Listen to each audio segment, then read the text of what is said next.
Assalamualaikum, apa kabar? Sehat ya, selalu sehat. Waalaikumsalam, alhamdulillah.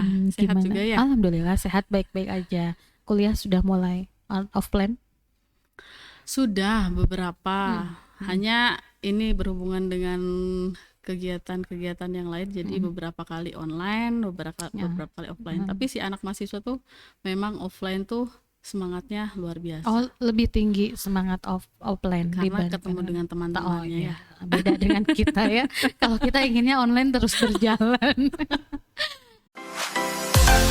IPP Radar Tasikmalaya menyajikan informasi aktual dan faktual.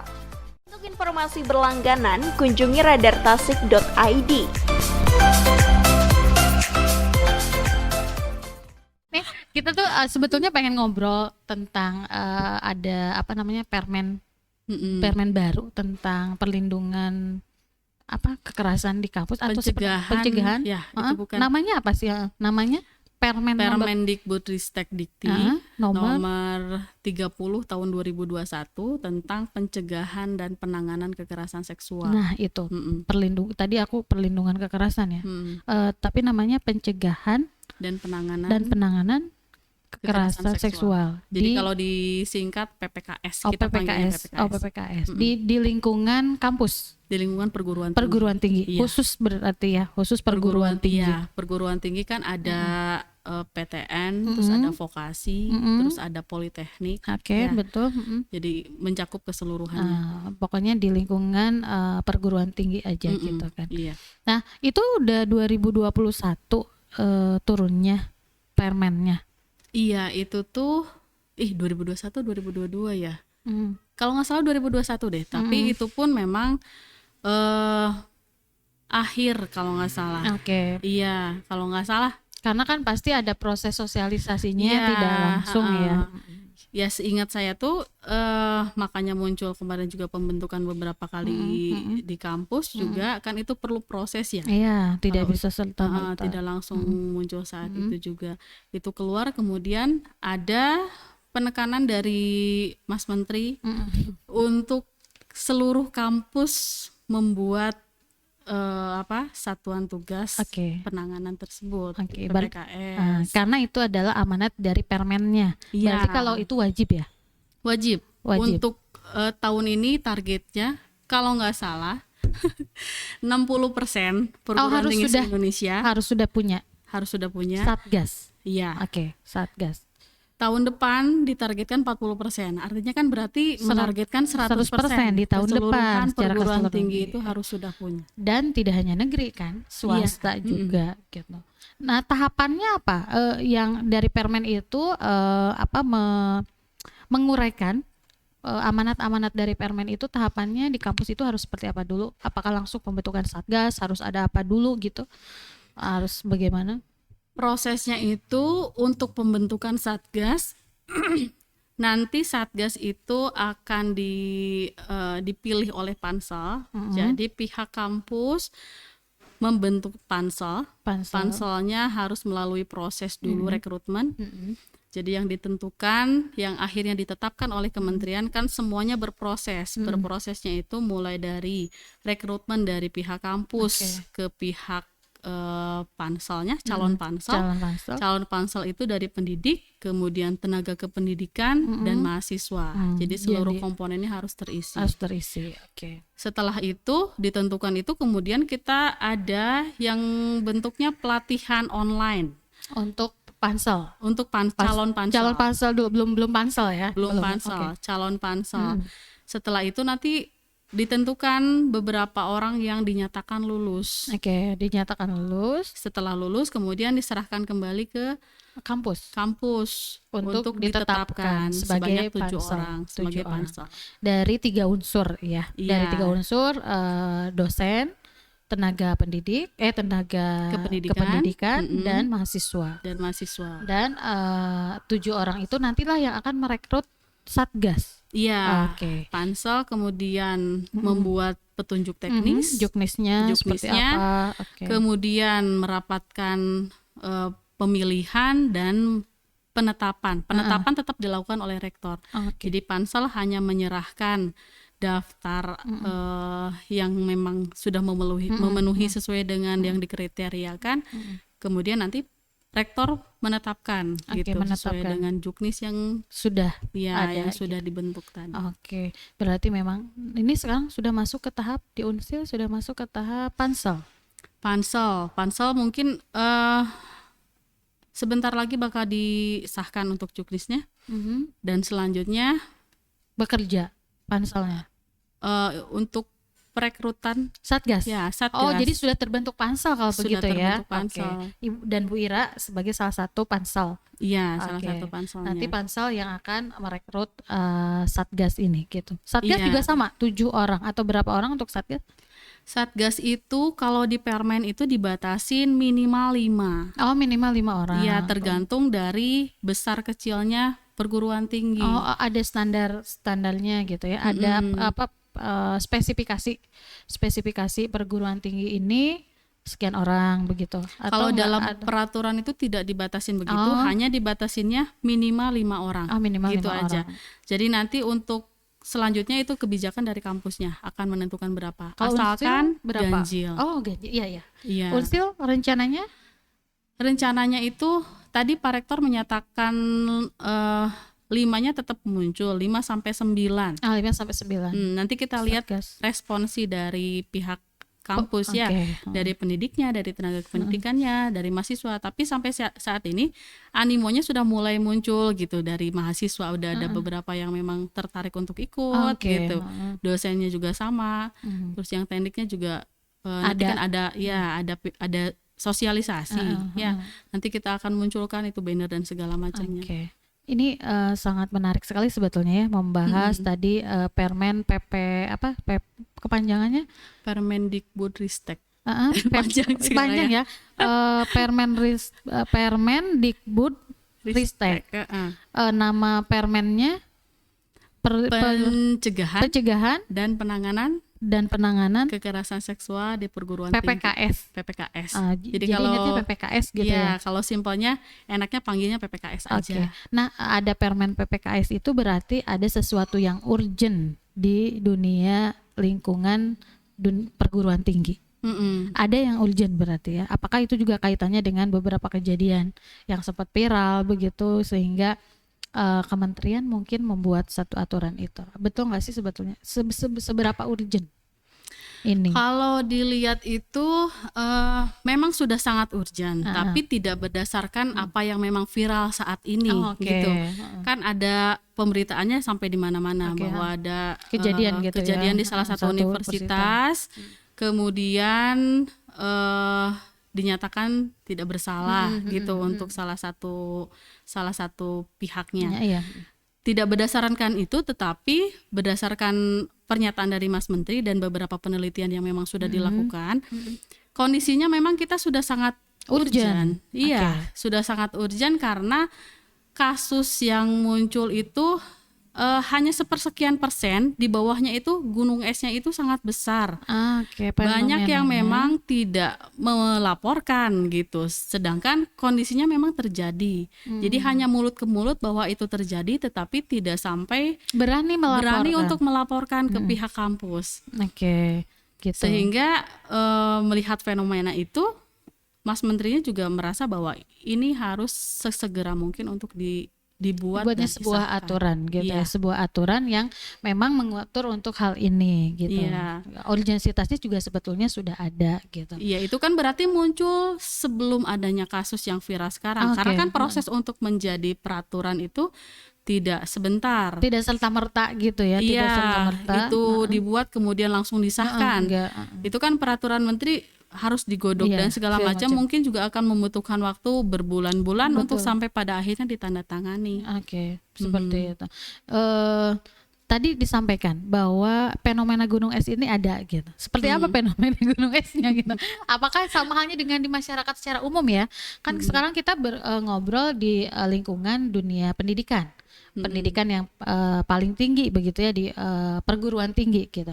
Sementara kan kalau di lingkungan secara umum nih ya, kayak sekolah lah gitu, sekolah atau di masyarakat secara umum, kejadian ini memang banyak banyak sekali gitu, dan sama fenomenanya adalah gunung es, hanya persekian orang korban yang berani untuk melapor, berani untuk mengungkapkan. Nah, apakah di dunia kampus pun atau di dunia perguruan tinggi pun seperti itu dari hasil penelitian? Kita lebih ke arah kajian kan, kalau penelitian itu lebih ke hasil penelitian gitu. Iya, jadi dari yang saya pahami dan saya analisis di situ di perguruan tinggi itu, yang memang kondisi gunung es itu memang sama halnya seperti apa yang terjadi di masyarakat. Mungkin jauh, ya. Kalau dalam lingkungan perguruan tinggi kan sifatnya itu lebih dalam satu alur yang sama. Sedangkan dalam masyarakat itu kan kompleksitasnya juga mungkin lebih besar daripada kondisi yang ada di dalam perguruan tinggi.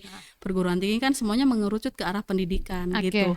Jadi tidak melihat apakah sekarang di masyarakat ataupun pendidikan, meskipun memang pendidikan di daerah di perguruan tinggi yang notabene merupakan wilayah pendidikan yang memang semuanya juga terdidik, dianggap bahwa mungkin saja itu akan lebih istilahnya lebih aman, ringan atau lebih aman, lebih aman.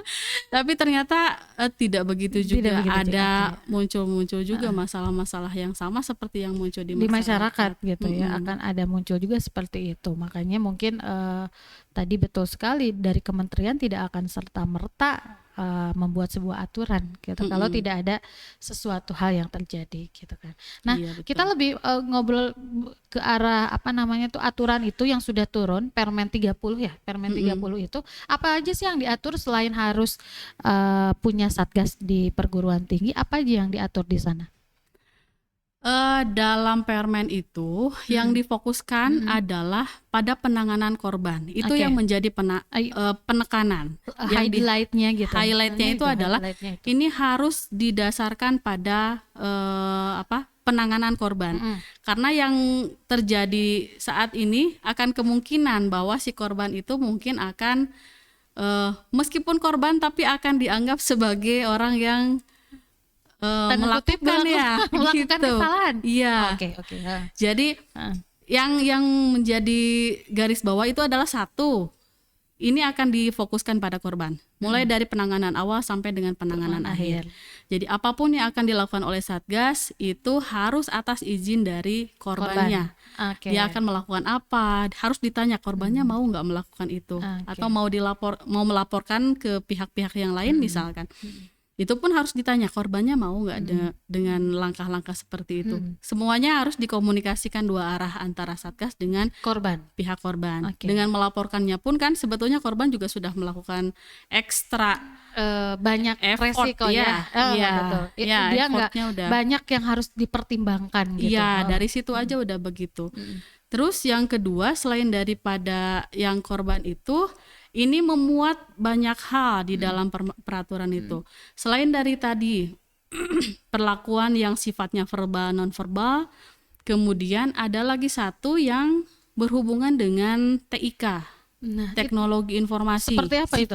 Sifatnya kan berarti apa yang dia utarakan tetapi melalui media. Oh, gitu. Ya, itu pun bisa diajukan dengan menggunakan permen yang itu. Permen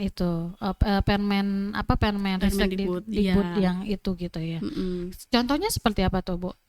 Kalau misalkan dia menghina seseorang atau misalkan dia menyinggung seseorang lewat media, kadang-kadang kan kita ada yang netizen itu balik lagi ke netizen berarti ya. Iya, tidak tahu kan ya. Enggak, kita kan ngomong buat siapa, yang kena tanggepinnya siapa gitu kan. Kalau netizen kan gitu. Ini tapi kita batasin ruang lingkupnya itu kita hanya pada apapun yang berhubungan dengan kampus. Gitu. Jadi salah satu unsurnya itu kan unsurnya itu yang diatur di dalam situ. Mahasiswa, pendidik, tenaga kependidikan, mahasiswa, warga kampus, masyarakat umum. Oh, gitu. Jadi Tapi ini ada masyarakat umum juga. Jadi kalau misalkan contoh mungkin kalau mahasiswa dengan mahasiswa misalkan seperti itu, atau mahasiswa dengan tenaga kependidikan, atau dengan kalau dosen tenaga pendidikan disebutnya ya, atau mahasiswa dengan tenaga pendidik, atau bisa terjadi antara tenaga pendidik dengan tenaga kependidikan. Bisa jadi juga mahasiswa dengan tenaga kependidikan gitu. Bisa antar mahasiswa. Bisa. Nah, kalau masyarakat umum? Jadi apapun yang terjadi di dalam kampus, jadi dibatasinya seperti itu. Warga kampus itu misalkan yang jualan. Jualan kan yang di kantin, kita anggapnya itu warga kampus.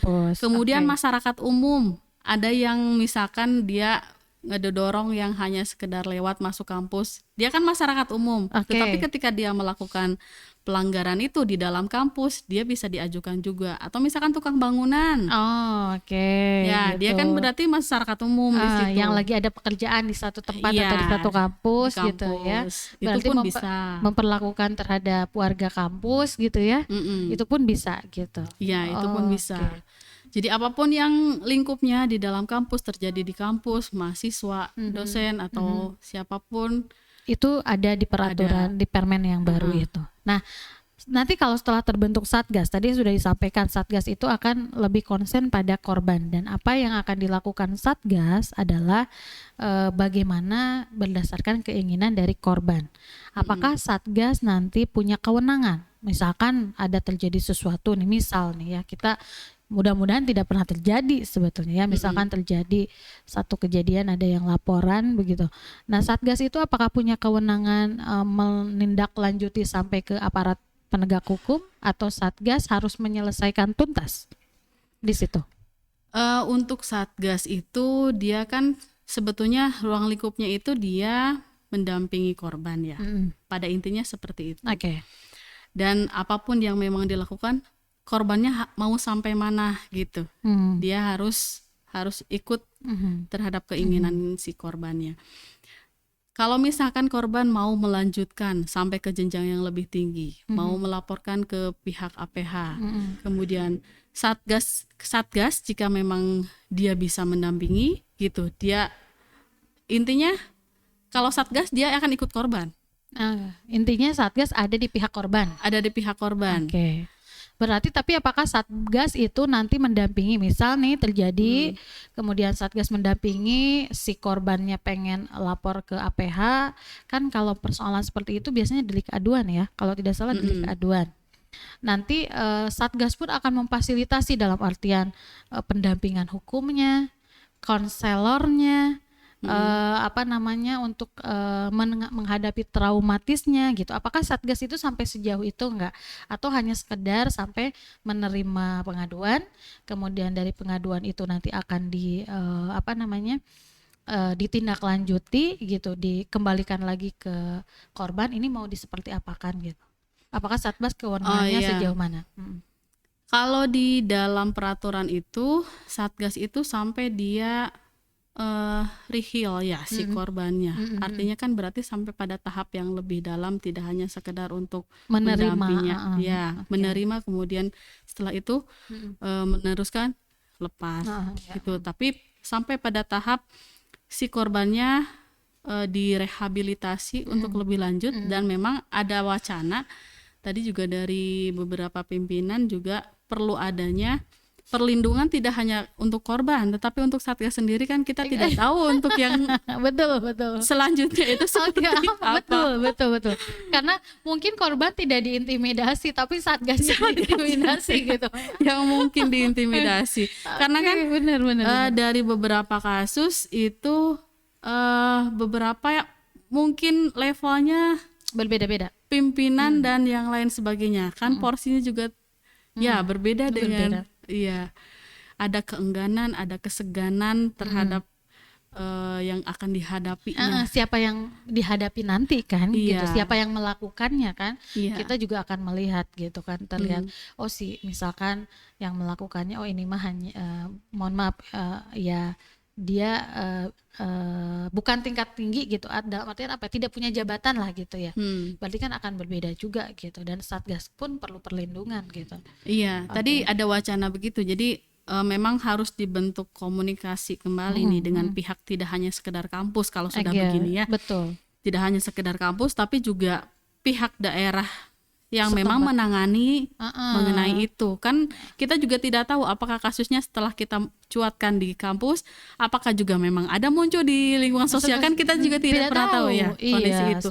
Nah, hal-hal yang seperti itu kan harus tetap dikomunikasikan dengan beberapa lembaga yang memang menangani khusus atau memang APH yang memang sudah biasa menangani hal-hal yang seperti itu. Iya, karena ya itu tadi, apakah hanya sebatas Satgas, dan Satgas ini apakah hanya sebatas untuk pengaduan. Berarti kan kalau misalkan dia konsen ke korban, berarti kan harus ada lini-lini lain.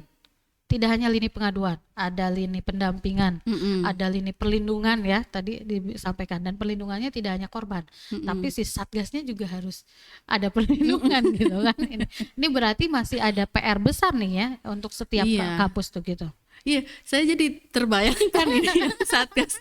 Ini memang benar akhirnya jadi tugasnya jadi tugas berat ya. Kalau sebagai Pansel kan hanya sampai menetapkan Satgas kan. Kalau Pansel hanya menetapkan Satgas, tapi Satgas itu nanti nggak bisa hanya dia sebagai penerima, kecuali mungkin bisa saja Satgas itu khusus untuk pelayanan dan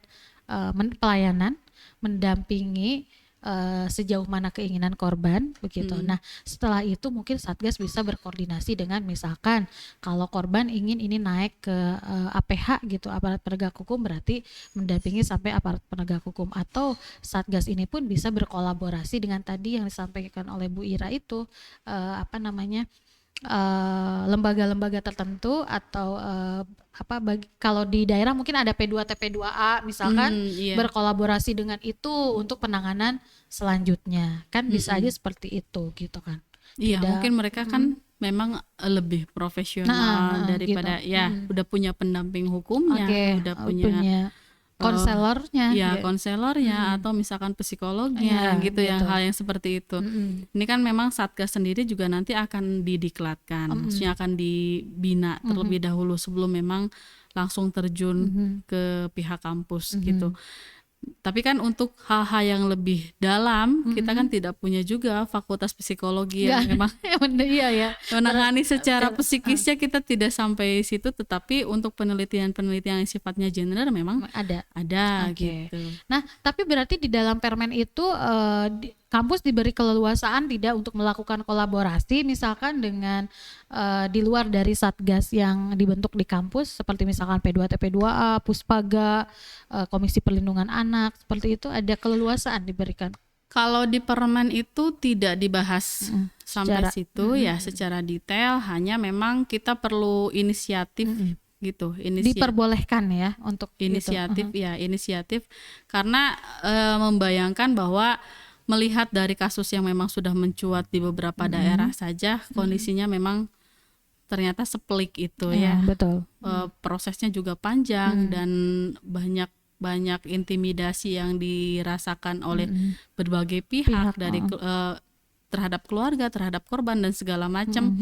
Yang seperti itu kan kita juga akhirnya harus mengantisipasi bagaimana jika memang itu ada masuk laporan, dan kita pun harus melakukan pendampingan itu gitu. Betul. Jadi kan sedangkan tidak ada yang memang secara profesional punya keahlian itu. Kan kita berarti perlu adanya komunikasi dengan pihak-pihak yang memang sudah biasa menangani hal-hal itu. Mau berkolaborasi itu komunitas ada beberapa yang memang sudah concern ya ke bidang itu. Pegiat sosial seperti itu, kemudian mungkin lembaga-lembaga organisasi berarti ya, seperti P2TP2 itu kan organisasi yang dibentuk oleh kementerian juga gitu kan, Puspaga juga sama, KPAID juga sama begitu ya. Iya, itu tidak menutup kemungkinan.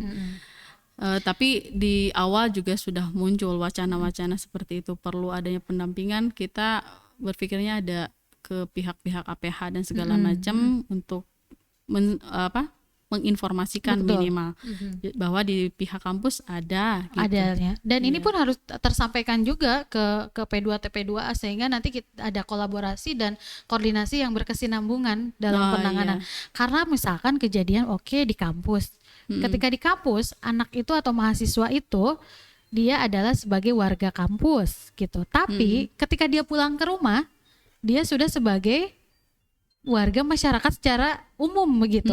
Yang penanganannya pun sebetulnya boleh dilakukan oleh misalkan sekarang P2T, P2A begitu kan. Tapi kalau ternyata di kampus ada kan, ini bisa bersinergi gitu ya. Iya, bersinergi betul. sangat mungkin untuk bisa melakukan sinergi gitu. Iya, kita harus banyak-banyak ngobrol. Iya, harus Intinya kalau universitas sekarang kan kolaborasi. Nah, seperti itu ya. Ini kan salah satu, sebetulnya Mas Menteri itu ini salah satu bentuk dari Merdeka. Kan yang digaungkan adalah Merdeka, Kampus Merdeka. Kampus Merdeka, belajar Merdeka belajar, MBKM. Nah, ini salah satu dari Merdeka untuk mengutarakan segala macam gitu. Apa ya istilahnya? Jangan ada. Ya mungkin tujuannya itu kita nggak boleh, anak-anak atau mahasiswa di kampus itu tidak boleh takut ketika ada kejadian ini begitu ya. Kejadian seperti halnya terjadi di beberapa kampus gitu ya. Iya, harus, intinya kan pihak Satgas juga tidak bisa melakukan tindak lanjut kalau misalkan tidak ada laporan yang masuk. Kembali lagi bahwa tadi korbannya mau tidak untuk melakukan pelaporan, ngobrol atau gitu ya, menyampaikan gitu ya. Sedang di sini kan medianya sudah disediakan, kemudian orang yang bertugasnya juga sudah disediakan. Nanti disediakan. Iya, gitu. pihak kampus juga sudah welcome. Yang PR selanjutnya adalah membuat mahasiswa atau warga kampusnya, masyarakat kampusnya itu mau untuk menyuarakan. Iya, PR terbesar memang itu. Tidak hanya di kampus sebetulnya PR besar itu, tapi juga di masyarakat secara umum. Dalam artian meskipun misalkan di masyarakat secara umum sudah ada lembaga-lembaga yang menangani, tapi tetap kembali lagi ke korban, bahwa dia mau bersuara atau dia mau tetap diam gitu. Dan di kampus pun akan seperti itu ya, tidak berbeda jauh. Iya, itu. Apalagi mungkin kalau di kampus mereka takut ya Bu, karena misal nih antara jangan dosen dengan mahasiswa deh, jangan dosen dengan mahasiswa deh, teman dengan sesama temannya gitu, misalkan teman sesama mahasiswa gitu kan satu lingkungan gitu. Ya pasti mereka pun pasti ada hal-hal yang dipikirkan. Pasti ada, kalau aku melakukan ini, misalkan laporan nih ke Satgas, aku ada intimidasi nggak nanti gitu, aku aman nggak, aku terjamin nggak keamanan. Kan kita juga melihat ya, tidak hanya jangan melihat hanya kejadian dosen terhadap mahasiswa, tapi banyak juga mahasiswa yang dengan mahasiswa. Ada beberapa yang viral tuh ya, sempat ada beberapa yang viral, senior dengan junior gitu dengan junior gitu. Oke, misalkan kejadiannya tidak di dalam area kampus, tapi dia kan sebagai warga kampus. Salah satu contoh pernah itu ada satu yang viral, tapi tidak di daerah kita ya, bukan di daerah wilayah kita, ada di daerah lain yang di sekitar lingkungan tempat kos. Tempat kos yang dia aniaya oleh pasangannya gitu, kekasihnya. Itu kan dia kan mahasiswa. Apakah itu pun menjadi tanggung jawab dari Satgas nanti? Dia boleh melapor ke Satgas yang ada di kampus nanti? Kalau misalkan dia kan masuk ke dalam, tercatat sebagai mahasiswa. Ya, sebagai mahasiswa, selama tercatat sebagai mahasiswa, dia punya hak untuk bisa mendapatkan perlindungan itu. Meskipun lokus kejadiannya tidak di area kampus gitu ya. Tidak di dalam kampus. Jadi peraturan itu tidak membatasi kejadiannya hanya di area kampus, tidak kan? Tidak diatur bahwa itu seperti itu. Yang diatur itu adalah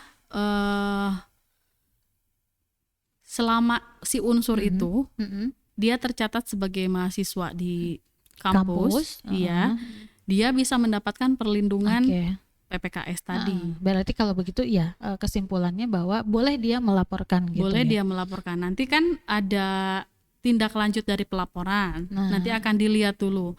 Akan dilihat bagaimana kondisinya, atau bagaimana, apakah perlu itu dilakukan penyelidikan lebih lanjut oleh Satgas, atau itu misalkan mungkin pertimbangan rekomendasinya akhirnya memang perlu pendampingan saja terhadap itu, atau perlu konseling aja terhadap anaknya, atau seperti apa ya. Oke. Yang penting adalah bahwa orang itu si A, misalkan si mahasiswa A itu dia tercatat sebagai mahasiswa di kampus ini begitu ya, dan dia punya hak untuk itu seperti itu ya. Jadi karena kan kalau dibatasi lokus hanya di area kampus, bagaimana tidak namanya juga di kampus ya, waktunya kuliah. Tapi kalau mereka ternyata bertemunya di luar kampus kan? Iya. Nah, misalkan terjadi kekerasannya, di kosan, misalkan di sekitar kampus gitu kan. Berarti itu pun masih bisa ditangani oleh Satgas gitu ya. Iya. Ini sejauh ini sudah perekrutan untuk Satgasnya? Atau masih pembentukan Juklak-Juknis Satgas? Sampai saat ini Juknis yang tadi sudah diserahkan ke Pak Rektor. Jadi perekrutan kemungkinan akan dilakukan setelah Lebaran. Jadi setelah Lebaran itu baru akan ada sosialisasi dan segala macam perekrutan, sampai paling lambat itu sampai Juni harus sudah ditetapkan Satgasnya. Jadi lebih cepat Mas Menteri itu lebih baik ya. Lebih cepat, lebih baik.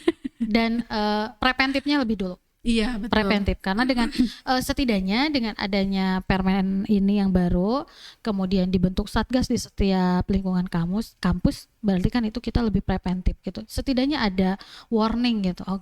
Jangan lagi ada kejadian-kejadian. Iya, sekarang aja kan si dosen sudah mulai aware dengan bahwa udah mulai bertanya, ini batasannya sampai mana? Saya takut saya kena. Iya. Kan berarti mulai ada kesadaran apa yang saya lakukan sebetulnya tidak benar-benar amat gitu. Ada beberapa yang mungkin secara sosial karena dianggap itu biasa, tetapi berdasarkan peraturan kan itu tidak biasa. Kita tidak boleh membiasakan hal yang tidak biasa yang salah gitu. Jadi sesuatu hal yang tidak biasa kemudian dianggap biasa gitu. Itu kan tidak boleh gitu.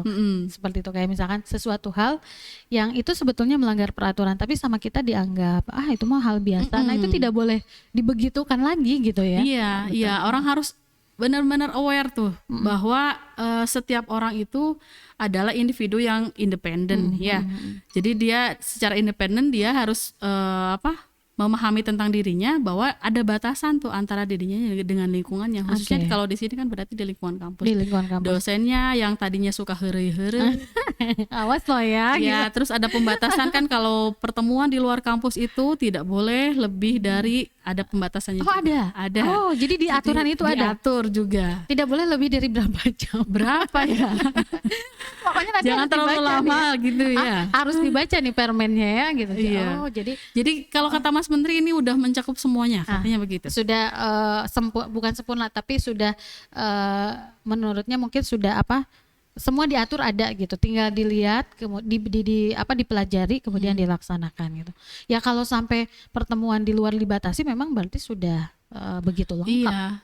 Itunya aja poin-poinnya sampai 20 sekian itu yang harus yang termasuk ke dalam PPKS itu apa aja. Kekerasan seksual itu apa aja, itu banyak banget. Mulai dari siulan juga nggak boleh, kalau sekarang menghina udah jelas itu mah. Kalau sekarang siulan kan udah gitu nggak boleh. Itu kan kayak kalau di Sunda kan kayak yang biasa kita tuh heureuy gitu. Heureuy. Itu udah nggak boleh gitu ya. Iya, ada cerita. Jadi kalau orang Sunda ada 2 mahasiswa, yang satu orang Sunda, disiul itu biasa gitu. Dia pasti heureuy gitu. Yang satu lagi orang luar Jawa, dia menganggap siulan orang itu, Jakarta, dia menganggap itu ada sesuatu hal yang serius. Kalau disiul berarti apa yang akhirnya menyinggung gitu. Karena kan sekarang udah beragam ya di kampus juga. Ada yang dari Sumatera, tidak hanya dari Sunda aja sih ya. Iya. Tidak mungkin bisa bilang begini ya, ketika ada satu dosen misalkan dia memuji mahasiswanya. Aduh kamu cantik gitu kan. Kan cantik itu konotasinya sebetulnya positif. Tapi ketika mahasiswa itu mengatakan Bapak sudah melecehkan saya gitu. Dengan mengatakan saya cantik gitu, mungkin dengan unsur-unsur sambil berkedip gitu. Ada lagi bunyinya nuansa seksual. Ada. Iya. bunyinya itu bukan kekerasan seksualnya, tapi ada nuansa seksual. Berarti itu kategori nuansa ya? Iya. Berarti kan kedipan itu nuansanya. Jadi kalau misalkan sekarang agak gimana juga kan, secara gestur tubuh juga kelihatan dan kita kerasa kalau dia tuh sebetulnya memuji gitu. Memuji tapi dengan niatan yang berbeda. Oke. Tapi kita kan nggak bisa tahu niatan dia apa gitu kan. Niatan itu kan tidak bisa diketahui orang gitu kan. Itu gitu. Kembali ke bagaimana penerimaan si korbannya. Ya itu berarti balik lagi tetap ya ke korbannya ketika. Iya, jadi yang melakukannya yang itu harus hati-hati. Ini kalau misalkan dengan kedipan berarti saya menambahkan satu nuansa seksual. Hati-hati orang bisa punya persepsi yang berbeda dengan sekarang menambahkan gestur atau mungkin kita salaman nih, salaman gitu. Seperti ini. Itu ada nuansanya juga. Iya, ada. Okay. Atau setelah salamannya diakhiri dengan belayan gitu. Iya, gitu bisa. Kan? Oke. Kan jadi ini lebih harus berhati-hati ya, dosen jangan jangan sampai dia terjebak juga gitu, atau dalam artian dia tidak tahu gitu. Bahwa itu pun, tapi kalau begitu apakah tidak akan membuat sebuah kekakuan gitu antara dosen dengan mahasiswa gitu. Sementara kan anak-anak sekarang gitu ya, kalau kita lihat aja di sekolah-sekolah antara murid peserta didik dengan guru itu begitu dekat gitu ya, sampai kadang tidak ada ini kok seperti bukan ke guru lagi, beda lah zamannya dengan zaman kita dulu. Tentu di mahasiswa pun ada hal-hal seperti itu gitu. Ada saya mah juga si bapak eta mah geus pren gitu, udah kayak ini gitu. Itu pun berarti nanti akan muncul kekakuan nggak sih sebetulnya gitu. Ini batasannya seperti apa? Kalau menurut saya sih enggak ya kalau kekakuan, karena saya mengalami beberapa lingkungan yang saya masuki itu. Ada yang sifatnya memang lebih fleksibel, itu organisasi-organisasi yang sifatnya umum. Kemudian ada juga yang lingkungan pendidikan dan lingkungan yang umum yang di masyarakat segala macam. Dan di lingkungan pendidikan itu kita bisa dekat tanpa harus melakukan gestur-gestur yang sifatnya yang tadi disebutkan. Jadi kita bisa dekat dengan komunikasi yang biasa, yang natural, tapi tidak menggunakan ada beberapa yang memang kebiasaan mungkin. Kalau perempuan kan sense of ininya ya, pembawaannya itu berbeda. Diam aja sebetulnya seksi kan, gitu. Dengan bersuara aja seksi gitu. Ngobrol aja gitu ya. Sudah aduh kamu suaranya seksi banget gitu kan kalau perempuan sebegitunya. Tetapi untuk komunikasi itu sebetulnya tidak dengan begitu pun bisa gitu. Bisa lebih dekat dengan komunikasi yang istilahnya tidak formal, santai, tapi saling menghargai satu sama lain. Saling menjaga etika begitu ya. Iya, kalau menurut saya sih bisa gitu. Tapi perlu penyesuaian mungkin. Jangan sampai juga dosennya menganggap seperti sudah ke anak sendiri kan, yang namanya kita sebagai tenaga pendidik gitu atau tenaga kependidikan melihat anak-anak mahasiswa kan ya anak-anak kita gitu ya. Tapi akhirnya kita tidak merasa melakukan, tapi mahasiswanya yang penerimaannya tidak baik gitu, tidak menerima kita dengan baik begitu kan. Itu pun harus hati-hati ya, harus sangat hati-hati dalam menentukan apakah betul ini terjadi tadi pelecehan gitu atau tidak gitu, ataupun bisa pelecehan bersembunyi di balik itu gitu kan. Iya, sangat mungkin sangat mungkin. Iya mungkin, karena kan itu mungkin terjadi karena kadang-kadang ada batasan-batasan yang dilampaui, yang kita merasa bahwa karena sudah merasa sangat dekat, kemudian interaksinya jadi berubah, dan itu mungkin yang dibatasin pada akhirnya. Jadi dekat boleh, tapi dengan ritme dan etika yang memang sudah jelas pembatasannya A, B, C, D itu yang harus dipatuhi. Jadi dekat boleh dekat, tapi kalau yang saya lihat sih, menurut saya sih bisa ya. Tidak ada yang tidak mungkin, tidak ada yang tidak bisa gitu. Bisa karena kan di luar saja, tidak di Indonesia gitu, pola interaksi itu ada kepedulian, muncul kepedulian, meskipun tidak kena dan segala macam. Ada pola menghargai dan menghormati meskipun memang sudah kenal lama. Tapi itu pun memang berbatas. Setiap orang itu dia punya batasan masing-masing. Jadi pada akhirnya jadi dia akan menghargai dirinya dan menghargai orang lain, gitu. Meskipun sudah sangat dekat, meskipun sudah sudahnya udah lama ya, udah kenal satu sama lain lama gitu. Tapi yang saya lihat itu pola yang memang akan lebih dewasa dan masyarakatnya juga mungkin nanti akan berubah. Ya mudah-mudahan dengan tadi.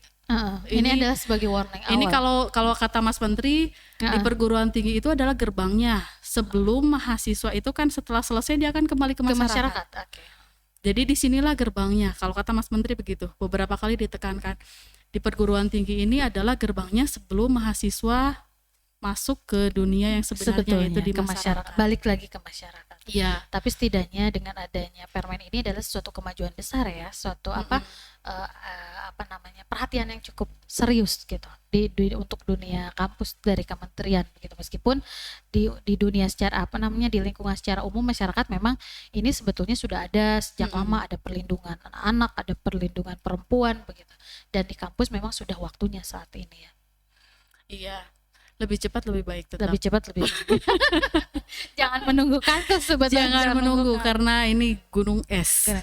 Jadi akan mencuat suatu saat nanti, kalau tidak sekarang kapan lagi. Dan kita kan berpikirnya untuk jangka panjang. Kita kan juga orang tua. Dan kita juga akan memikirkan anak-anak kita. Ya. Kita akan masukkan anak kita ke lingkungan yang seperti apa. Kalau kita tidak memproteknya dari awal, akan memasuki lingkungan yang seperti apa nanti anak-anaknya gitu. Betul sekali. Terima kasih nih Bu Ira, sangat luar biasa sekali. Sama-sama.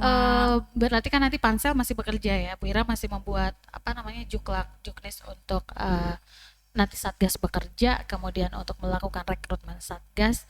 Semoga cepat tuntas dan nanti ketika pelantikan Satgasnya jangan lupa kita diundang juga ya. Jangan lupa diundang juga gitu. Karena ini harus tersosialisasikan juga gitu.